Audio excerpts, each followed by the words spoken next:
શક્તિપીઠ અંબાજી મંદિરમાં પોષી પૂનમ નિમિત્તે વહેલી સવારે ભક્તોની ભારે ભીડ જોવા મળી। આજે માં અંબાનો પ્રાગટ્ય દિન હોવાથી અંબાજી મંદિરને રંગબેરંગી ફૂલોથી શણગારવામાં આવ્યું।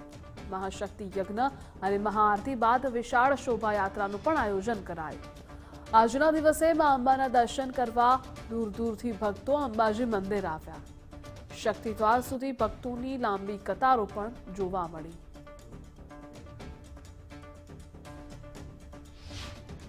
પોષી પૂનમ એટલે માં જગદંબાનો પ્રાગટ્ય દિવસ અને દર વર્ષે અંબાજી ખાતે અંબાજી શક્તિપીઠ ખાતે પોષી પૂનમનો તહેવાર ખૂબ જ ભવ્ય રીતે ઉજવાય છે।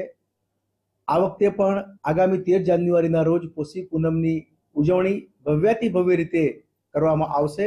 એ રીતે મંદિર ટ્રસ્ટ દ્વારા અને શોભાયાત્રા માટે અને સાંસ્કૃતિક કાર્યક્રમ માટે અંબાજી ધાર્મિક સેવા સમિતિના સહયોગથી આ સુંદર કાર્યક્રમનું આયોજન કરેલું છે।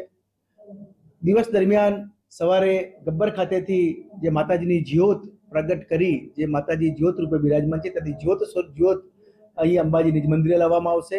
એ જ્યોતથી જ્યોતનો મેળાપ કરી ત્યારબાદ ચાચર ચોકની બહાર શક્તિદ્વાર આગળ મહાઆરતી સાથે શોભાયાત્રાનું પ્રસ્થાન કરવામાં આવશે અને આ શોભાયાત્રા ધાર્મિક સેવા સમિતિ અંબાજીના સહયોગથી જે કાઢવામાં આવે છે ખૂબ જ ભવ્ય શોભાયાત્રા 40, 45, 50 જેટલા ટેબ્લોઝ અંદર હશે અને રંગે ચંગે ઘણા બધા હજારો માઈ ભક્તો એમાં સામેલ થશે।